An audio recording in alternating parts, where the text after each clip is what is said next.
Move over, RuneScape Mobile, we don't need you anymore. Today, you can finally take RuneLite on the go, and it's so much cooler than you'd expect. But is it worth the hefty $400 price tag? Let's find out. This is the Steam Deck, a new device from Valve that is essentially a portable gaming PC. Despite its small size, you can get some seriously impressive performance out of this thing with most modern games. But you're not here for that. You're here for the true ultimate test that will really push this thing to the limits. Old School RuneScape. Spoilers, it's awesome. Mostly. But I'm getting ahead of myself. As you probably know, Old School RuneScape Mobile has been out for a few years now. In recent months, it's gotten some pretty amazing updates, like agility helpers, increased draw distance, XP tracking, and a ton more. But it's still missing so many basic features that RuneLite offers that sometimes it's not even worth playing. Not to rag on Jagex too much, Reddit does enough of that for me, but how do we seriously not have ground item names yet? Why was a Chambers of Xeric helper added before ground items?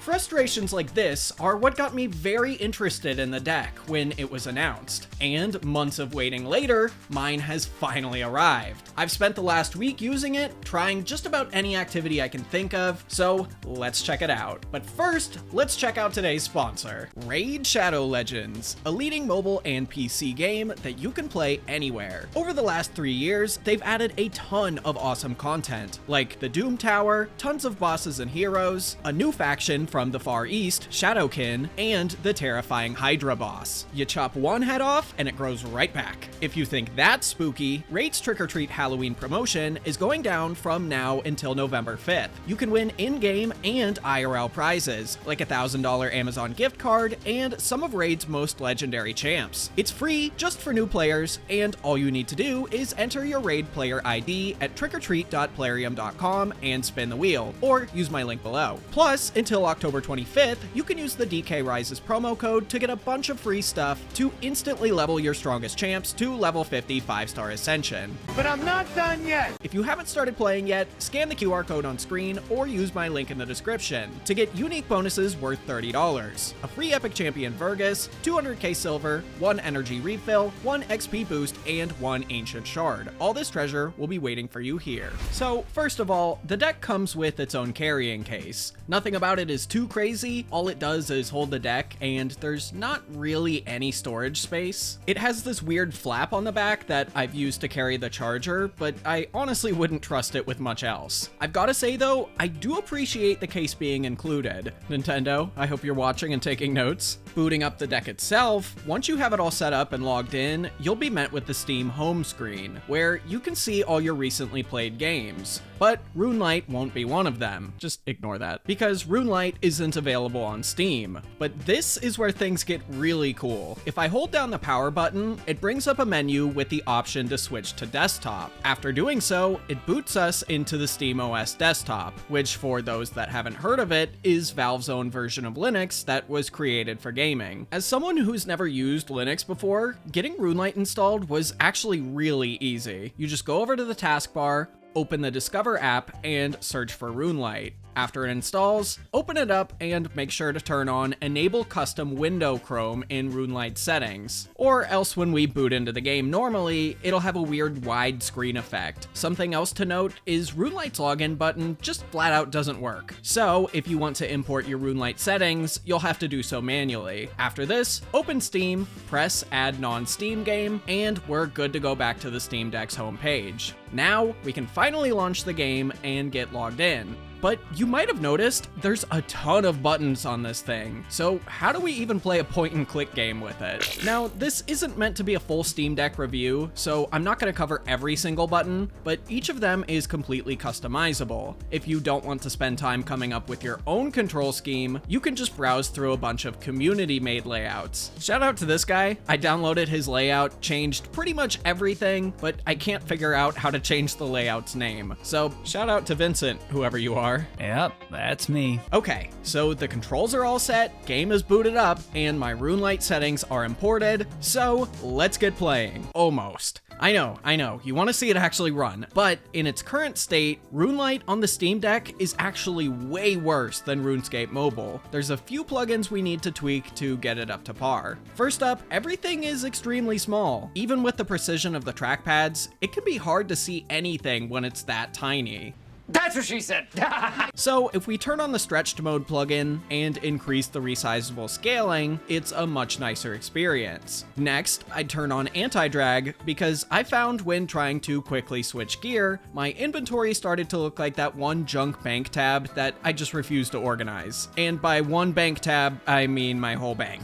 Lastly, it can be sort of hard to tell where you're clicking on such a small screen. RuneScape Mobile has this cool little outline feature whenever you tap on something, so you can tell if you tapped on the right thing. Well, it turns out RuneLite has the same thing in their Interact Highlight plugin, and has an option that outlines whatever you're hovering over too. So, with all this done, we are finally ready to go. I'm gonna run you guys through a few areas and activities in the game, just so you can see exactly how it performs. So, I figured I would start this off with something that pretty much everybody who plays RuneScape does, at least eventually, and that is a Slayer task. So first things first, I am very happy to have bank tabs on this device. One of the main reasons that I won't do something on mobile is because I'd have to gear up, and doing that without my bank tags kind of sucks. So I'm using the trackpad here to move the mouse, and I have my left trigger set as click. So I'm gonna try and do a fast switch here to give you an idea of how nice but also difficult it is. See, I missed a couple switches there.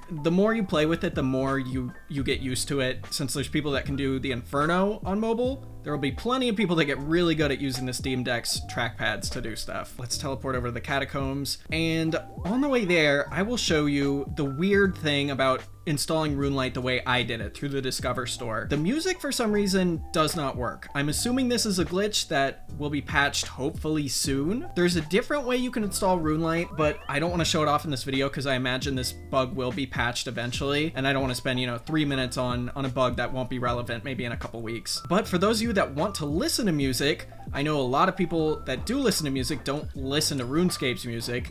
You can actually Bluetooth connect your phone to the Steam Deck and basically play music through your phone to the Steam Deck. Another nice thing about this is you can actually use your phone as a hotspot. So if you're somewhere that doesn't have Wi-Fi, you can just connect to your phone's hotspot. And I've tried this in a couple places. I've had 5 bars in most places, and it's actually worked perfectly. So if that's a concern, don't be worried. Okay, well, I think you get the idea here with the Dagonauts. Let's go do something a little more exciting. Let's try and do a little Hallowed Sepulcher, or Sepulcher, however you pronounce it. Okay, let's redeem myself with the switches. Okay, it went a little better that time. Still missing switches, but like I said, you'll get used to playing on this thing eventually. Oh shoot, I need the Drakens. This is a good chance to show off the keyboard. It's pretty cool. You can actually use both fingers and both trackpads to type. The only downside I have with it is the fact that there is no button to actually close the keyboard. It's only on screen. Like, you can use a button to open it, but you can't close it. So you do have to tap it or press enter. On the run over, there's a really cool feature I have that I want to show you. I forget exactly what it's called, but I think it's called mouse regions or something along those lines. Basically, if I use this left trackpad here, what it'll do is it'll instantly jump my mouse to the minimap, and as soon as I let go, my mouse jumps back to wherever it was before. Hopefully this doesn't set off Jagex's bot detection, but if I'm like over here in my inventory and I gotta move real quick, I just grab the other trackpad and go. Also, here's a good chance to see some of the performance. You can see the FPS up in the top right. I have the FPS on the GPU plugin unlocked, so it can go up to 60. For the most part, I'm getting anywhere from 45 to 60 at all times, and it's never any noticeable bad spike or drop or anything like that. Another thing to mention is I also have a screen recorder going, which I can't exactly determine how much performance this, affects, but from what I was reading when I was trying to figure out how to install it, it was around 5% maybe decrease in performance. So nothing that crazy. It shouldn't affect our numbers here too bad. Now is a good time to show you that although the keyboard is really cool, something I forgot to mention is that this device is touchscreen, so if you want to use the keyboard touchscreen, it's pretty great. One thing that really sucks about the deck, really sucks, is the touchscreen, aside from the keyboard, it's kind of awful. Let me see if I can show you here. It might actually be okay for the Sepulcher. Actually, no, it's not. You see how inaccurate that is. I'm pressing completely different tiles, but it is just not going where I want it to go. It's okay for, you know, non-precise movements, but you could see I tapped left there, but my character's not going to the right tile. So most of the time you'll be playing with the trackpads or joysticks or whatever you set it to be. As for the Sepulcher itself, I actually think it's very nice on the Steam Deck, maybe even more so than mobile, especially because you have all the outlines and stuff. That's actually not a terrible time for how long it took me there. So before we go down to the next floor, I want to show off what it looks like HD, because I know a lot of you play with the 117 HD on, and performance is actually pretty good. I know a lot of people struggle with, oh great, that was my PB. See, you know, everybody in the clan chat who I'm not responding to right now, this is why. I've recorded the video and I can't type right now, so you won't know it until this video goes out, but I wasn't ignoring you guys, I promise. As you can see, performance with 117 HD is not as great as usual. I've seen some people tweak their settings to be able to get it to close to what default GPU RuneLite is like, but honestly, I think it performs better on here than it does on my desktop computer. Another thing to mention is HDOS, the other third-party client that offers HD. From what I've seen, I haven't tested it myself because honestly I couldn't figure out the install process because it's not on the Discover store. But from what I saw, the performance on HDOS is actually higher performance than RuneLite. So if for some reason this FPS is not good enough for you, you can obviously switch over to HDOS. But yeah, on deck for Hallowed Sepulcher, this is actually really nice. I actually like this a lot. Well, now that you've seen the Sepulcher, let's try something more like PVM oriented that isn't just Slayer. I think I'm going to take us into the Tombs of Amascut and see how well I do. Something I want to mention while I'm gearing up for Tombs is Valve actually also released a Steam Deck dock, that's a really funny thing to say, that more or less allows you to use this thing sort of like a normal computer. Like if you dock it, you can plug in a keyboard, you can plug in a mouse, I think you can hook it up to an external display. If you really wanted to use this as your main computer and just have it, you know, portable on the go and just use it like a normal computer at home with the dock, that's totally something you could do. Out here where there's like no people, you can see I'm getting a consistent 60 FPS. So if you're playing on a low population world, you should get almost consistently maxed out FPS. One complaint I also have is sometimes it feels like these triggers, when I press them, they just do not register. Like I know I pressed on these to put them in my inventory, but because maybe I didn't press hard enough, it didn't work. I think I can handle a 220. Okay, let's give this a shot. Oh, I forgot my Blood Fury. Great, okay. Where is my Blood Fury? Where is it? Okay, whatever. We don't need a Blood Fury for this. We will just try with the Torture and hope for the best. Okay, let's try it again, round 2. Last time I actually did TOA, a little bit of spoilers. The puzzle sections are great. They're awesome. Especially with all the puzzle helpers and stuff. It's a little, you know, cheaty, but hey, Jagex allows it, so who cares? I'm gonna get hit by that, aren't I? Nope, okay. See, for puzzles, it's awesome, especially with the true tile, although I believe mobile has that now as well. There we go, and now I gotta start using the back bumpers. Where's the crocodile? There he is. Grab him over there. Got him. I will say the outline around the object, that sucks, is such a useful feature. That's the only thing I'm really iffy about on the deck now is switching gear. I can do it, sometimes it takes me a little extra try. Come on, hit. Nope, never lucky. Ah, shoot. Where's my prayers? There it is. Just in time. Oh, I forgot my ACB. That sucks. I like the ACBs back. I don't know if it's actually the best DPS, but getting those hundreds is super nice. How did I forget my ACB? So, as you can see, 100% doable on the deck. A little bit harder. I'm having a little bit of trouble getting used to it, but it's 100% doable. What the heck, dude? I'm recording. Okay. This part. I hate this part. That's for sure. But not too bad, actually. We got a good spawn. I still have some trouble remembering what the paddles are on the back of the deck. Okay, waves. Man, I wish I brought my ACB. No, no, no. Oh, no, no. See, I'm definitely using more supplies than I would like. Okay. Another awesome spawn, actually. That's perfect. Oh, no. I messed up. Oh, no. That's okay. We got another one right here. Something you're probably curious about is battery life. Regardless of the game, this thing caps out at around 8 hours. As for RuneLite specifically, it really depends on your settings. I have mine pretty cranked up. Render distance is really far, I'm zoomed out, teleporting all around the map, brightness all the way up, 60 FPS. I'd say at those settings, I get around 4 hours on a full charge, which honestly is not great. But if you turn some settings down, like brightness and maybe FPS, you could likely get way closer to that 8-hour mark. Ah, I didn't use my range potion the whole time. I was wondering why this was taking so long. Come on. Oh, that was a bad one. Oh no! Okay, well, as you can see, totally doable on Steam Deck.